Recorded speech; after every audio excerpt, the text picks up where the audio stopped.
Good evening, I'm Brady Gallagher. Coming up in the newscast, Kutztown University unveils plans for the future, and 2 Berks County residents are facing criminal charges in lieu of a rape. And I'm Steve Majiri with updates on KU Hoops. We also have Kyle Ashenfelder with your Kutztown weather forecast and Haley Bianco with your Hollywood Minute. Newsbreak begins now.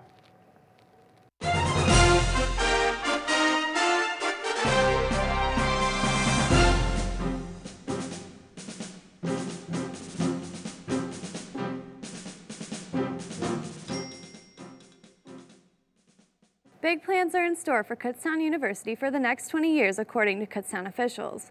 On Tuesday, it was unveiled that the university has an updated master plan for the 289-acre campus.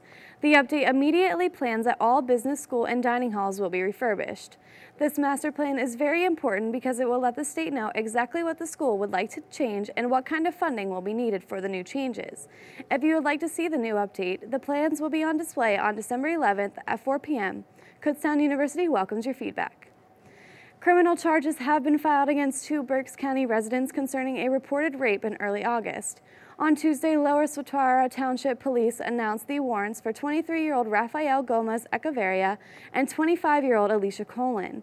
Gomez allegedly raped a now 16-year-old female high school student inside a Pennsylvania hotel on August 4th of this year. Colin, a field hockey coach at Kutztown High School, was with the girl at the hotel, but in a separate room at the time of the incident. Colin was sent a text message from the victim about the incident right after it happened, but she did not notify authorities right away because she feared it would cause her to lose her job. Kutztown High School Superintendent Catherine Metrick recently released a statement indicating that Colin no longer works at the high school. A homeless couple involved in a domestic altercation led to a stabbing yesterday in Lehigh County.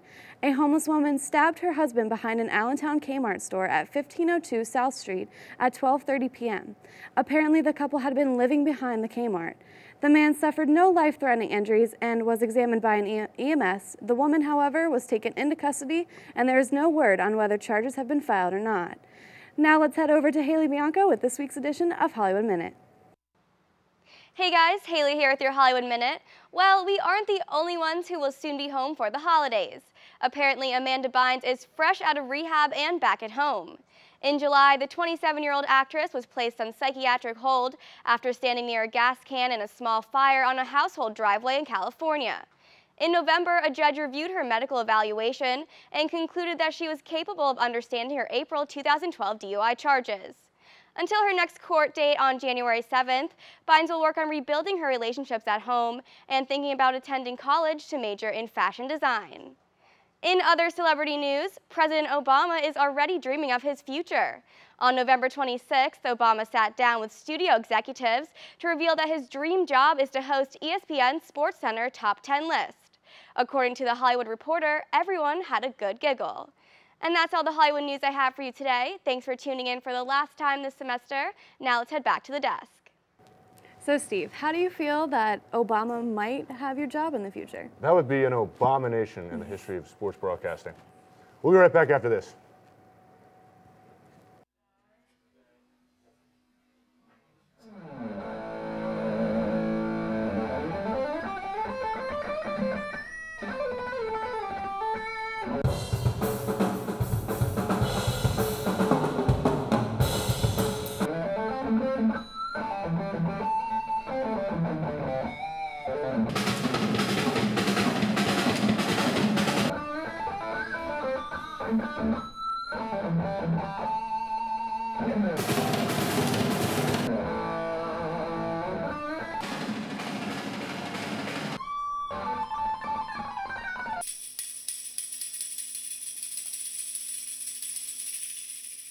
Mic check. Airing Wednesdays at 8 p.m. and Fridays at 1 p.m.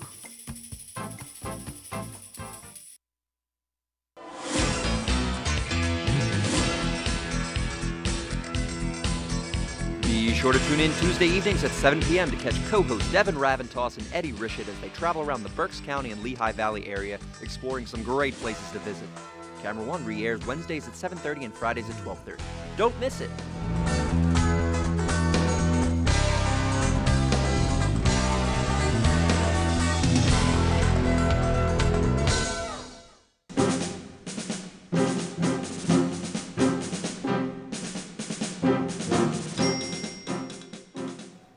For December, it's been unseasonably warm and quite rainy. And very sticky, believe that. Kyle, this is your last weather forecast. What's the weather going to look like?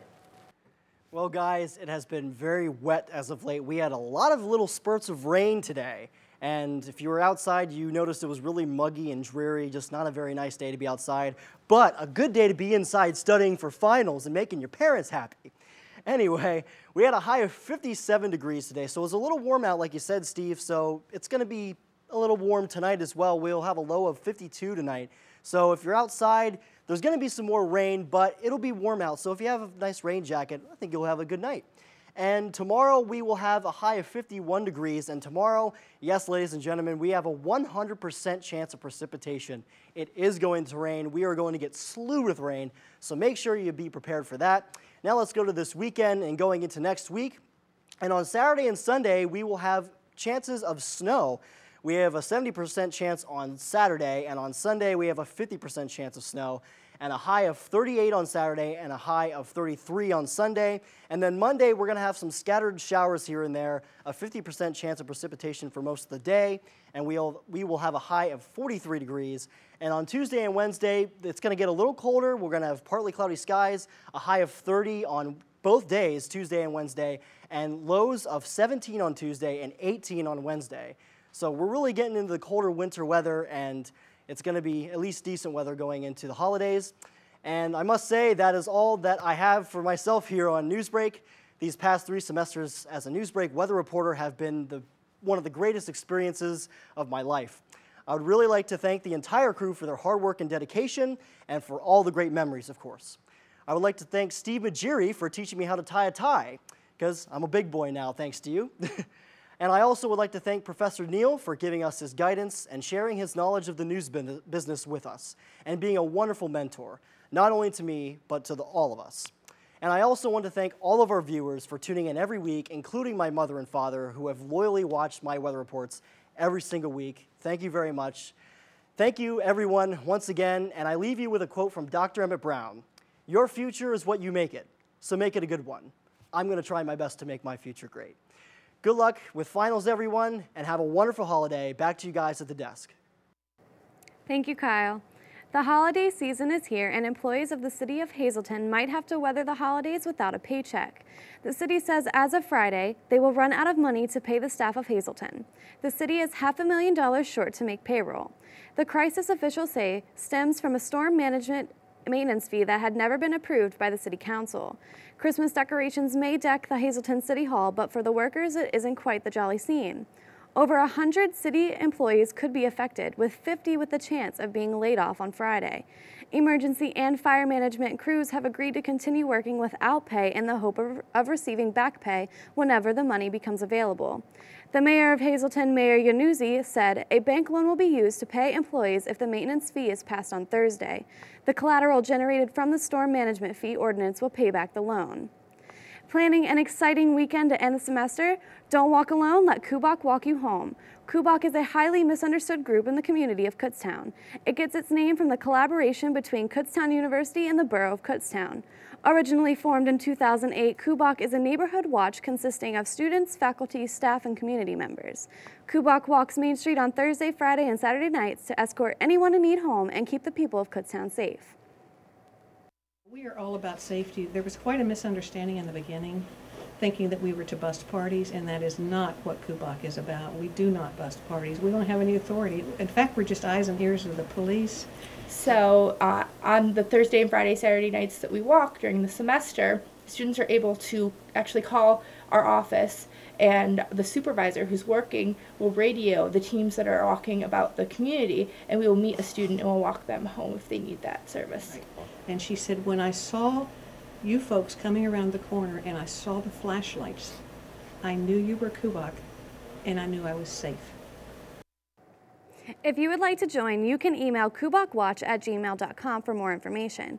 The new voluntary training session is next spring on Wednesday, February 5th at 7 p.m. in the Academic Forum in Room 101.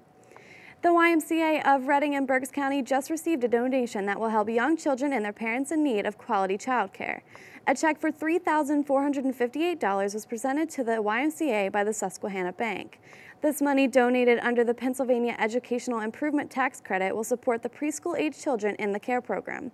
The EITC was created by the Pennsylvania Department of Community and Economic Development, and it provides tax credits for businesses that make contributions to a scholarship organization, an educational improvement organization, and/or a pre-K scholarship organization. Operating in 5 locations throughout the area, the money donated to the YMCA of Reading and Berks County will be split between downtown Reading, Reading High School, Wyomissing, Fleetwood, and Tamaqua. This past Tuesday, the Gamers of Kutztown along with ACE held an evening of gaming in the multi-purpose room of the sub. The event consisted of multiple stations set up where students could play video games, card games, or just relax and grab a bite to eat. Games such as Rock Band, Mario Kart, and Super Smash Bros. Were just some of the options available at each table. An evening of gaming was a great way to unwind and have fun before the arrival of finals week. I actually love video games, and I'm kind of sad that I missed it. I know, I wish I went. I could have owned some noobs in Madden. Do they have Madden there? Maybe. I hope they did. Coming up in sports, I have updates on KU's basketball teams. Stay tuned.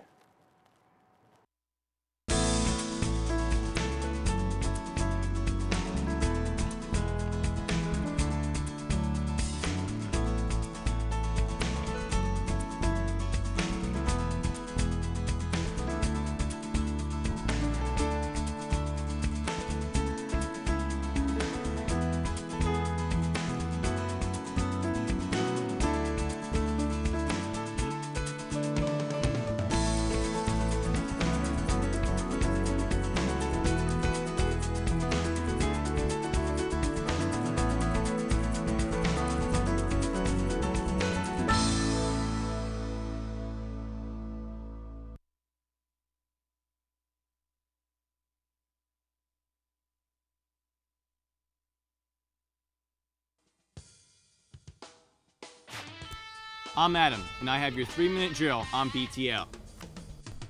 Hey, I'm Kara, and I'll be taking you around campus for student interviews on Outside the Lines. I'm Alyssa, and I'll be rounding up the latest sporting events on Weekend Update. Hi, my name is Dylan, and I have your top play of the week on BTL. Hi, I'm Jared. And I'm Zoe. And we're your hosts for Halftime.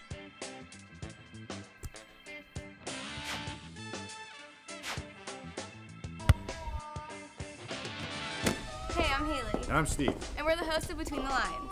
Tune in Wednesdays and Thursdays at 7. And Fridays at noon for all the latest breaking KU sports updates. And remember, being outside the lines only gets you the scores. But here at Between the Lines, we get you in the locker room.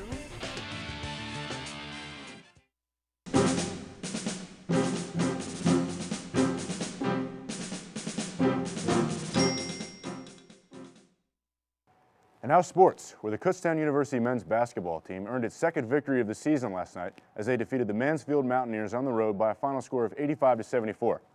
They came firing out on all cylinders in the first beginning of the game with a 19-2 run to begin the game and never looked back.